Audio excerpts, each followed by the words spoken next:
Hi అండి అందరికీ.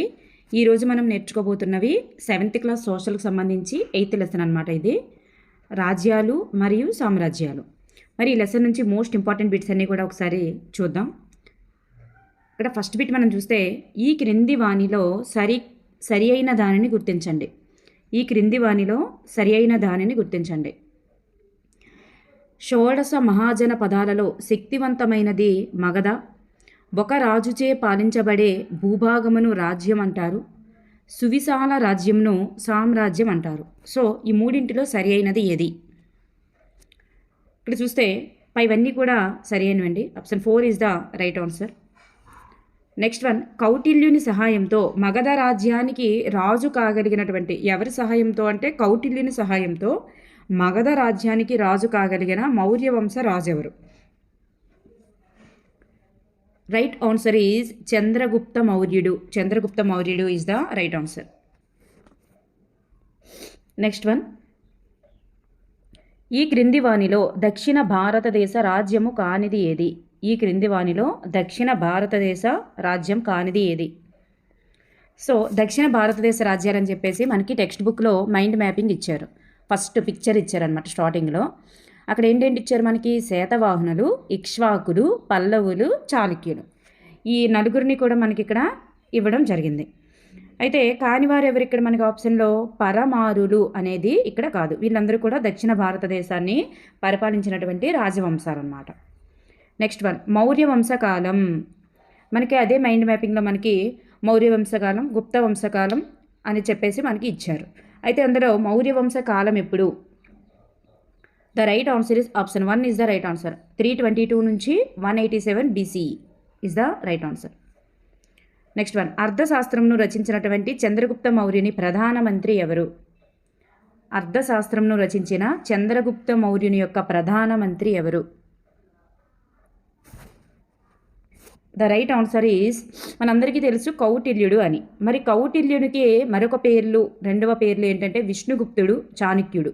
ఈ మూడు పేర్లు కూడా ఒకరికే చెందుతాయి. సో ఇక్కడ మనకు ఆన్సర్ ఈజ్ పైవన్నీ ఈజ్ ద రైట్ ఆన్సర్. మౌర్యులు ఈ క్రింది నగరం నుంచి పరిపాలించారు. మరి ఏ నగరం నుంచి మౌర్యులు పరిపాలించడం జరిగింది? పాటలీపుత్రం ఈజ్ ద రైట్ ఆన్సర్. పాటలీపుత్రం. మౌర్యుల కాల పరిస్థితులు, వాటి పరిపాలన గురించి తెలుసుకోవడానికి ఒక ఆధార గ్రంథాన్ని రచించినటువంటి మెగస్తనీస్. మౌర్యుల కాల పరిస్థితుల గురించి ఒక గ్రంథాన్ని రచించిన వారు ఎవరంటే మెగస్తనీస్. మరి ఈ మెగస్తనీస్కు సంబంధించి సరి అయినది ఏమిటి?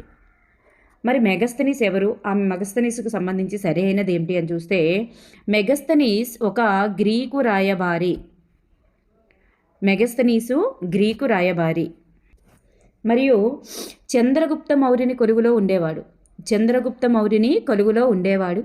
మరి ఇండికా అనేటటువంటి గ్రంథాన్ని కూడా ఈయన రచించడం జరిగింది. So the right answer is పైవన్నీ అనేది రైట్ ఆన్సర్. ఈయన ఒక గ్రీకు రాయబారి, చంద్రగుప్త మౌర్యుని కొలువులో ఉండేవారు, ఇండికా అనేటటువంటి ఒక గ్రంథాన్ని కూడా ఈయన రచించడం జరిగింది. నెక్స్ట్ వన్, మౌర్య వంశస్థుల యొక్క కాలక్రమానికి సంబంధించి సరి అయిన క్రమం ఏమిటి? మౌర్య వంశస్థుల యొక్క కాలక్రమానికి సంబంధించి సరి అయిన క్రమం ఏమిటి? ఫస్ట్ ఎవరు, తర్వాత ఎవరు? చంద్రగుప్త మౌర్యుని తర్వాత బిందుసారుడు, ఆ తర్వాత అశోకుడు అనమాట. సో ఇక్కడ మనకి option 4 is the right answer. Next one, మౌర్యుల గురించి తెలిపే వాటిలో సరికాని దానిని గుర్తించండి. మౌర్యుల గురించి తెలిపే వాటిలో మరి సరికాని దానిని గుర్తించండి. మరి ఇక్కడ మెగస్తనీస్కు మరో పేరు విష్ణుగుప్తుడు అని అన్నాం. కౌటిల్యుని యొక్క మరొక పేరు కదా విష్ణుగుప్తుడు, చాణక్యుడు. సో మెగస్తనీస్కి అయితే కాదు, కాబట్టి ఇక్కడ మనకి సరిగా లేదు ఆప్షన్ 1 అనేది. మౌర్యుల రాజ్యాన్ని చంద్రగుప్త మౌర్యుడు స్థాపించడం జరిగింది. మరి చంద్రగుప్త మౌర్యుని యొక్క ఆస్థానంలో గ్రీకు రాయబారి ఎవరంటే మెగస్తనీసు. మౌర్యుల కాలం నాటి రాజ్య పరిస్థితుల గురించి తెలియజేసే గ్రంథం ఏది అంటే ఇండికా అనేటటువంటి గ్రంథం. సో ఇక్కడ మనకి పైవన్నీ కూడా ఇక్కడ మనకి సరి అయినవన్నమాట. అదే ఈ 3 కూడా సరి అయినవి, ఫస్ట్ది మాత్రం సరికాదు. నెక్స్ట్ వన్, నందవంశాన్ని నిర్మూలించిన వారు ఎవరు?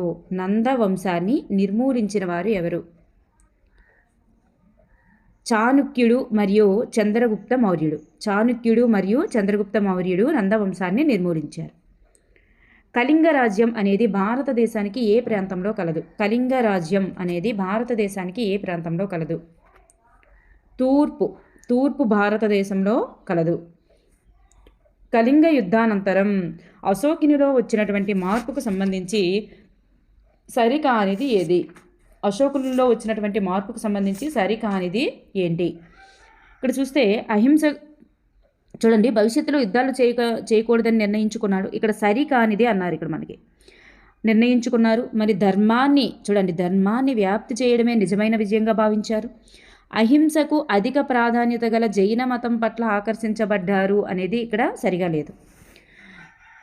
బౌద్ధ మతం పట్ల అయినా ఆకర్షించబడ్డారు కాబట్టి అహింసకు అధిక ప్రాధాన్యత కలిగినటువంటి బౌద్ధ మతం పట్ల అయినా ఆకర్షించబడ్డారు. సో ఇక్కడ మనకి 3 అనేది ఇక్కడ సరిగా లేదు. నెక్స్ట్ 1, యుద్ధంలో గెలిచినప్పటికీ కూడా ఆ విజయాన్ని ఎందుకు ఆస్వాదించలేదంటే మరి అక్కడ చాలామంది ప్రాణాలు పోవడం ఇవంతా కూడా ఆయన అశోకుడు చాలా బాధపడ్డారు కాబట్టి ఆస్వాదించని చక్రవర్తిగా పేరొందిన వారు ఎవరంటే అశోకుడు అన్నమాట. ఈ క్రింది వానిలో అశోకునికి సంబంధించనిది ఏమిటి? ధర్మాన్ని వ్యాప్తి చేయడమే నిజమైన విజయంగా భావించారు. మరి తన శేష జీవితంలో హింసకు ప్రాధాన్యత ఇస్తారు అనేదే రాంగు, సంబంధించదు. ఆయన అహింసకు ప్రాధాన్యత ఇచ్చారు కాబట్టి మరి బౌద్ధ మతం పట్ల ఆకర్షితులయ్యారు. సో ఇక్కడ మనకి సరికానిది ఏదంటే ఆప్షన్ 2 అనేటటువంటిది ఇక్కడ మనకి సరిగా లేదు.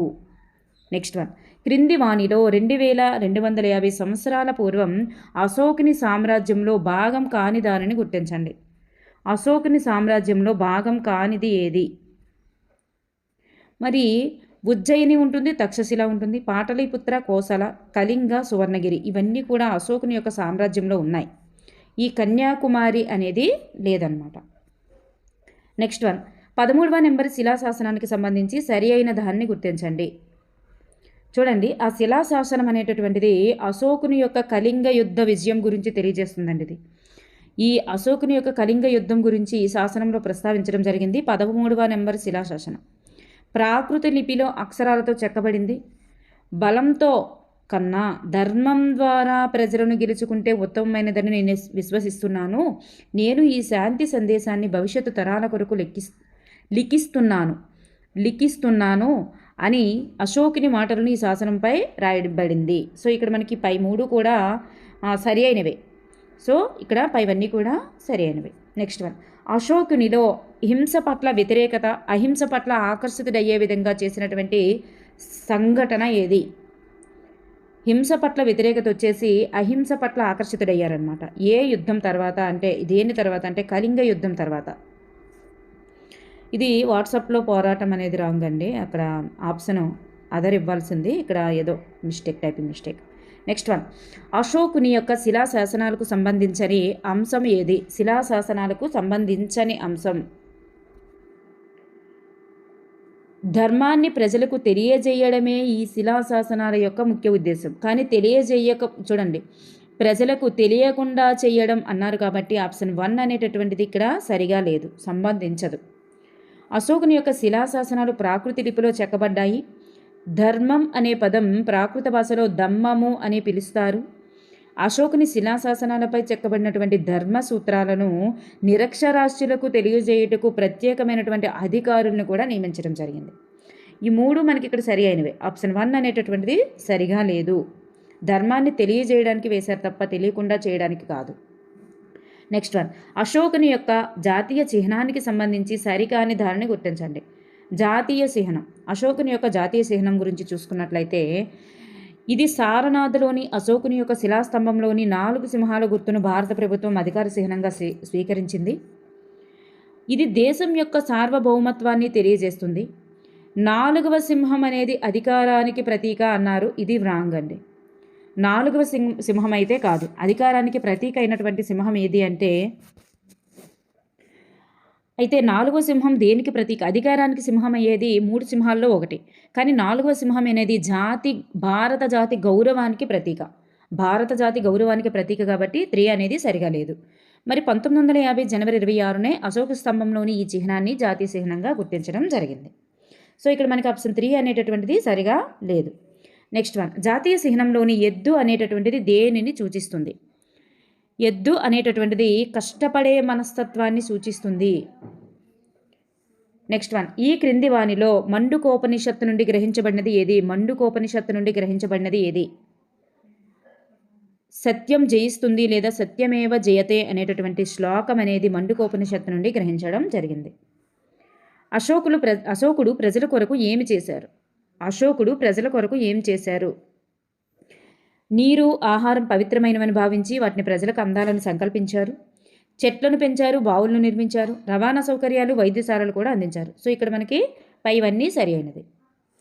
గుప్త సామ్రాజ్యం గురించి సరి అయిన దాన్ని గుర్తించండి. గుప్త సామ్రాజ్యం గురించి సరి అయినది. మరి ఉత్తర భారతదేశాన్ని వీళ్ళు చాలా కాలం పాటు పరిపాలించారు గుప్తులు. భారతదేశంలో ఉత్తర భారతదేశం అండి గుప్తులు భారతదేశంలో చాలా భాగాల్ని కూడా ఏకం చేసి పాట్లీపుత్రాన్ని రాజధానిగా చేసుకొని పరిపాలించారు. సో ఇక్కడ మనకి పైవన్నీ కూడా సరి అయినది.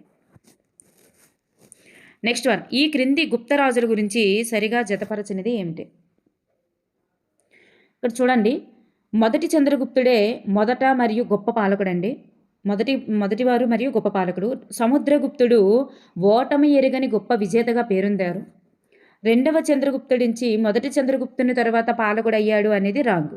రెండవ చంద్రగుప్తుడు సముద్రగుప్తుని తర్వాత పాలకుడయ్యారు. రెండవ చంద్రగుప్తుడు వీరి ఆస్థానంలో నవరత్నాలు అనేటటువంటి పండితులు కూడా ఉండేవారు. సో ఇక్కడ మనకి ఆప్షన్ 3 అనేది మనకి సరిగా లేదన్నమాట. నెక్స్ట్ వన్, పశ్చిమ భారతదేశంలోని శకరాజులను జయించినటువంటి గుప్తరాజు ఎవరు? పశ్చిమ భారతదేశంలో శకరాజులను జయించిన వారు రెండవ చంద్రగుప్తుడు. నెక్స్ట్ వన్, రెండవ చంద్రగుప్తుని కాలంలో ఉండేటటువంటి నవరత్నాలకు చెందని వారు ఎవరు? ఈ నవరత్నాలు అనేటటువంటి వారు ఉన్నారు కదా, వాళ్ళు ఎవరెవరు అంటే కాళిదాసు, అమరసింహుడు, శంకు, ధన్వంతరి, క్షేపకుడు, ఘటకర్షకుడు, బేతాళభట్టు, వరరుచి, వరాహమిహిరుడు.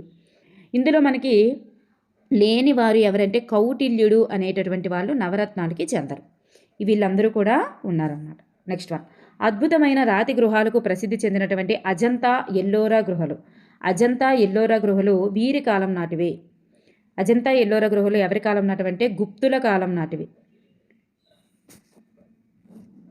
నెక్స్ట్ వన్, ఈ క్రింది వానిలో గుప్తుల కాలంనకు చెందినటువంటి గణితంలోని ఆవిష్కరణ ఏది? చూడండి, గుప్తుల కాలానికి చెందిన గణితంలోని ఆవిష్కరణ ఏది? మరి ఇక్కడ చూస్తే 0 అనేటటువంటి భావనను వీళ్ళే అభివృద్ధి చేశారు. 1 నుండి 9 సంఖ్యలకు గుర్తులను కూడా వీరి కాలంలోనే అభివృద్ధి చేశారు. నెక్స్ట్, వీరు కనుగొన్నటువంటి ఆల్గారిథంను నేడు కంప్యూటర్ ప్రోగ్రాంలలో ఉపయోగిస్తున్నారు. సో ఇవన్నీ కూడా గుప్తుల కాలంలో అభివృద్ధి చెందినవే. సో పైవన్నీ is the right answer. Next one, ఆర్యభట్టనకు సంబంధించి సరికాని దానిని గుర్తించాలి. మరి ఆర్యభట్ట గుప్తుల కాలానికి చెందినటువంటి వారు, ఖగోళ శాస్త్రవేత్త మరియు గణిత శాస్త్రవేత్త. భారతదేశం ప్రయోగించినటువంటి మొదటి ఉపగ్రహానికే ఈయన పేరు పెట్టడం జరిగింది. 1965లో ఆర్యభట్ట అనే పేరుతో అంతరిక్షంలోనికి ఒక ఉపగ్రహాన్ని ప్రయోగించడం జరిగింది. చూడండి, ఇక్కడ 1965లో అంతరిక్షంలోనికి ఒక ఉపగ్రహాన్ని ప్రయోగించారని ఉంది కదా, ఇక్కడ మనకి ఇదే రాంగ్ అనమాట. సో ఆ ప్రయోగించిన ఉపగ్రహం అనేది 1975లో కాబట్టి సో ఇక్కడ మనకి ఆప్షన్ 3 అనేది సరిగా లేదు. ఆర్యభట్ట తయారు చేసినటువంటి ఉపగ్రహం పూర్తి స్వదేశీ పరిజ్ఞానంతో రూపొందించారనమాట. సో ఇక్కడ మనకి ఆప్షన్ 3 అనేది సరిగా లేదు. నెక్స్ట్ వన్, గాయపడిన ముక్కులకు ప్లాస్టిక్ సర్జరీ చేసినటువంటి మొదటి భారతీయ గణిత శస్త్ర చికిత్స నిపుణులు ఎవరు? చూడండి, మొదటి భారతీయ శస్త్రచికిత్స నిపుణులు ఎవరు? గాయపడిన ముక్కులకు ప్లాస్టిక్ సర్జరీ చేసినటువంటి వాళ్ళు ఎవరు అంటే ద రైట్ ఆన్సర్ ఈజ్ సుశ్రుతుడు is the right answer. Next one, గుప్తుల కాలాన్ని భారతదేశ చరిత్రలో స్వర్ణయుగం అని పిలవడానికి కారణం ఏమిటి? అసలు ఎందుకు పిలుస్తున్నారు గుప్తుల కాలాన్నే స్వర్ణయుగం అని ఎందుకు పిలుస్తున్నారు? మరి వీరి కాలంలో బంగారు నిల్వలు విపరీతంగా పెరిగాయేనా? విదేశీ వ్యాపారంలో భారతదేశం ఆధిపత్యం వహించిందనా? శాస్త్ర సాంకేతిక సాంస్కృతిక విద్యా రంగాలలో అభివృద్ధి సాధించడం వలన? భారత చరిత్రలో అతిపెద్ద సామ్రాజ్యాన్ని నిర్మించడం వలన. సో ఏంటి దాని ఆన్సర్ అంటే option 3 is the right answer. శాస్త్ర, సాంకేతిక, సాంస్కృతిక, విద్య అన్ని రంగాలలో కూడా అభివృద్ధి సాధించడం వలనే గుప్తుల కాలాన్ని స్వర్ణయుగమని పిలిచారు. గుప్తుల కాలం నాటి శాస్త్రవేత్తలు కనుగొనిన దానికి సంబంధించినది గుర్తించండి. చూడండి, శాస్త్రవేత్తలు కనుగొనిన దానికి సంబంధించినది గుర్తించండి. మరి ఇక్కడ చూస్తే దేనిని శాస్త్రవేత్తలు కనుగొన్నారు గుప్తుల కాలంలో? ఇక్కడ గురుత్వాకర్షణ శక్తి కాదు, లోహ శాస్త్ర పరిజ్ఞానంలో చూడండి సంబంధించనది గుర్తించాలి. సో సంబంధం లేనిది. గురుత్వాకర్షణ శక్తి గురించి తెలుసుకున్నారు. లోహ శాస్త్ర పరిజ్ఞానంలో నిపుణులు. అలాగే గ్రహణాలు ఏర్పడతాయి అనేది కూడా వీళ్ళకి తెలుసు. భూమి గుండ్రంగా ఉందని, సూర్యుని చుట్టూ తిరుగుతుందని అనేటటువంటి అవగాహన కూడా వీరికి ఉండేది. కానీ ఇక్కడ అవగాహన లేదు అని చెప్పాం కాబట్టి సంబంధించనది ఏది అంటే ఆప్షన్ 4 అనేటటువంటిది సంబంధించదు. నెక్స్ట్ వన్, శాతవాహనులకు సంబంధించి సరికాని దానిని గుర్తించండి. శాతవాహనులకు సంబంధించి సరికాని దానిని గుర్తించండి. ఇక్కడ చూస్తే ఫస్ట్ వన్, రాజ్య పరిధి అనేది నర్మదా నది నుండి గోదావరి కృష్ణ పరివాహక ప్రాంతం వరకు. రాజధాని అనేది గుంటూరు జిల్లాలోని ధాన్య కటకం. వీరు 300 సంవత్సరాలు పరిపాలించారు. వీరు ఉత్తర భారతదేశాన్ని పరిపాలించారు. సో ఇక్కడ సరికానిది ఏది అంటే ఆప్షన్ 4 అనేది సరికాదు. ఎందుకంటే వీళ్ళు దక్షిణ భారతదేశాన్ని పరిపాలించారు, 300 సంవత్సరాలు పరిపాలించారు. గుంటూరులోని ధాన్యాగారాన్ని రాజధానిగా చేసుకొని పరిపాలించారు. నర్మదా నది నుంచి గోదావరి కృష్ణా పరివాహక ప్రాంతం వరకు వీరి యొక్క రాజ్య పరిధి. సో ఆప్షన్ 4 సరికాదు. నెక్స్ట్ వన్, గౌతమీపుత్ర శాతకర్ణి గురించి సరి అయిన దానిని గుర్తించండి. గౌతమీపుత్ర శాతకర్ణి మరి దక్షిణ భారతదేశంలో 3 సముద్రాల మధ్య ప్రాంతాన్ని జయించిన వారు ఎవరంటే మరి గౌతమీపుత్ర శాతకర్ణి. మరి ఈయన శకులను, యవ్వనులను, పల్లవులను వీళ్ళని జయించాడు తప్ప వీళ్ళ చేతిలో ఓడిపోయాడు అనేది ఇక్కడ రాంగ్. వీళ్ళందరినీ కూడా ఈయన జయించారు. అందుకే త్రిసముద్రాధీశ్వర అనేటటువంటి బిరుదు కూడా కలదు. 3 సముద్రాల మధ్య ఉండే ప్రాంతాన్ని జయించడం వల్లనే త్రిసముద్రాధీశ్వర అనేటటువంటి బిరుదు గౌతమీపుత్ర శాతకర్ణి గారికి కలదు. శకులను, యవ్వనులను, పల్లవులను వీళ్ళందరినీ జయించారు కాబట్టి మరి ఆ బిరుదు. శాతవాహనుల్లో గొప్పవారు కూడా ఈయనే. సో ఆప్షన్ 2 అనేటటువంటిది ఇక్కడ మనకి సరికాదు. వాడగుర్తు నాణేలు ఈ క్రింది ఎవరి కాలంలో ప్రసిద్ధి చెందాయి?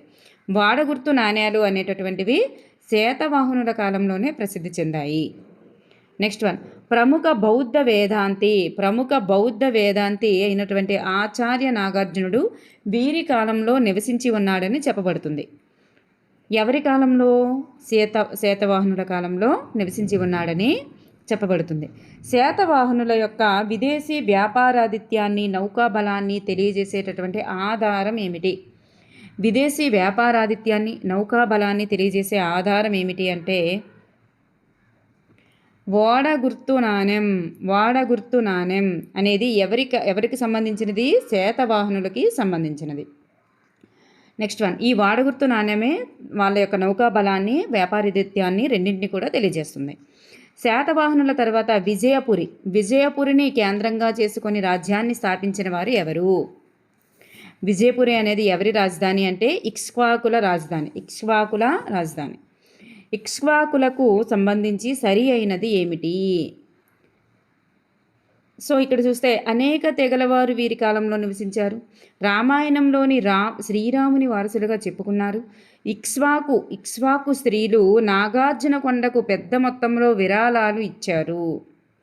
సో ఇక్కడ పై 3 కూడా సరి అయినవే. సో పైవన్నీ కూడా ఇక్కడ సరి అయినవి. అనేక తెగలవారు వీరి కాలంలో నివసించారంట. నెక్స్ట్ వన్, క్రీస్తు శకం 300 నుండి క్రీస్తు శకం 900 సంవత్సరాల మధ్య దక్షిణ భారతదేశాన్ని పరిపాలించిన వారు ఎవరు? ఈ కాలంలో పరిపాలించిన వారు పల్లవులు. తమిళనాడులోని కాంచీపురాన్ని రాజధానిగా చేసుకొని పరిపాలించిన వారు ఎవరు? తమిళనాడులోని కాంచీపురాన్ని రాజధానిగా చేసుకొని పరిపాలించిన వారు పల్లవులు. మహామల్లుడు అనేటటువంటి బిరుదు వీరికి కలదు. మహామల్లుడు అనే బిరుదు ఎవరికి కలదు అంటే మొదటి నరసింహవర్మ గారికి కలదు. మొదటి నరసింహవర్మ యొక్క బిరుదు ఏంటంటే మహామల్లుడు. నెక్స్ట్ వన్, మహాబలిపురంలో పంచపాండవ రథాలుగా పేరొందినటువంటి ఏకశిలా రథాలను నిర్మించిన పల్లవ రాజవంశానికి చెందినవారు ఎవరు? పల్లవ రాజవంశానికి చెందినవారు ఎవరు అంటే మొదటి నరసింహవర్మ. రాజసింహుని వాస్తు శిల్పకళారీతిలో ఏ దేవాలయాలను ఈ శిల్పకళారీతిలో దేవాలయాలను నిర్మించిన పల్లవరాజు ఎవరు? ఇటువంటి శిల్పకళారీతిలో దేవాలయాలను నిర్మించిన వారు ఎవరంటే 2వ నరసింహవర్మ. ఈ క్రింది వానిలో రాజసింహుడుగా ప్రసిద్ధి పొందిన వారు ఎవరు? 2వ నరసింహవర్మ. కాంచీపురంలోని ప్రసిద్ధ కైలాసనాథ దేవాలయం ఈ క్రింది వాస్తు శిల్పకళారీతికి చక్కటి ఉదాహరణ.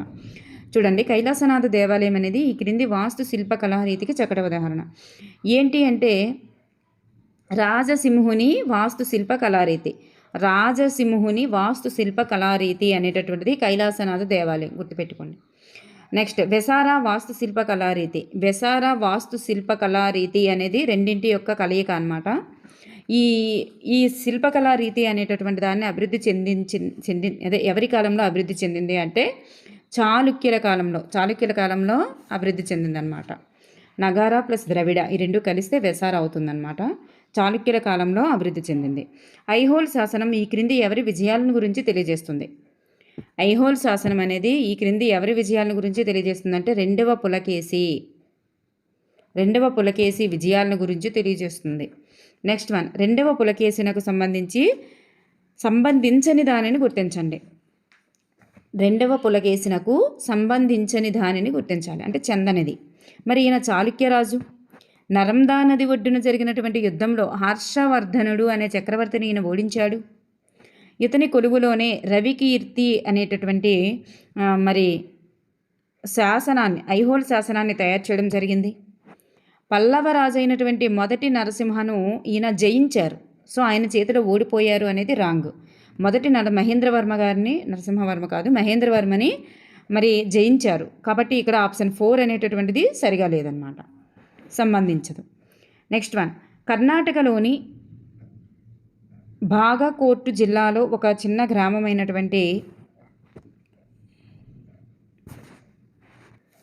ఇక్కడ చూస్తే ఇది బాగల్కోట్ అనమాట. ఇది బాగంకోట్ కాదు, బాగల్కోట్ జిల్లాలో ఒక చిన్న గ్రామమైనటువంటి పట్టడగల్లోని సంగమేశ్వర దేవాలయం అనేటటువంటిది ఏ నిర్మాణ శైలిలో కలదు? ఇది ఏ నిర్మాణ శైలిలో కలదు అంటే ఇందులో 4 దేవాలయాలు నగారా నిర్మాణ శైలిలో ఉన్నాయి, మరో 4 ఆలయాలు ద్రావిడ నిర్మాణ శైలిలో ఉన్నాయి. అయితే ఇందులో సంగమేశ్వర దేవాలయం మాత్రం ద్రవిడ వాస్తు శిల్పకళారీతిలో ఉంటుంది. విరూపాక్ష దేవాలయం మరియు సంగమేశ్వర దేవాలయం ఈ రెండూ కూడా ద్రవిడ శిల్పకళారీతిలో ఉంటుంది. ఈ నగారా శిల్పకళారీతిలో ఉండేది ఏంటంటే పాపనాథ ఆలయం నుంచి నగారా వాస్తు శిల్పకళారీతిలో ఉంటుంది. ఈ సంగమేశ్వర ఆలయం అలాగే విరూపాక్ష ఈ రెండు కూడా ద్రవిడ వాస్తు శిల్పకళారీతిలో ఉంటుంది. బాగల్కోట్ జిల్లాలో, కర్ణాటకలోని బాగల్కోట్ జిల్లాలో పట్టడగల్ గ్రామంలో. చాళుక్యుల కాలంలోని కర్ణాటకలోని బాగల్కోట్ జిల్లాలో ఒక చిన్న గ్రామమైనటువంటి పట్టడగల్లోని పాపనాథ దేవాలయం అనేది ఏ నిర్మాణ శైలిలో కలదు అంటే ఇది నగారా వాస్తు శిల్పకళారీతిలో కలదనమాట. నగారా వాస్తు శిల్పకళారీతిలో కలదు. ఓకే అండి, థ్యాంక్ యూ ఫర్ ఎవ్రీవన్.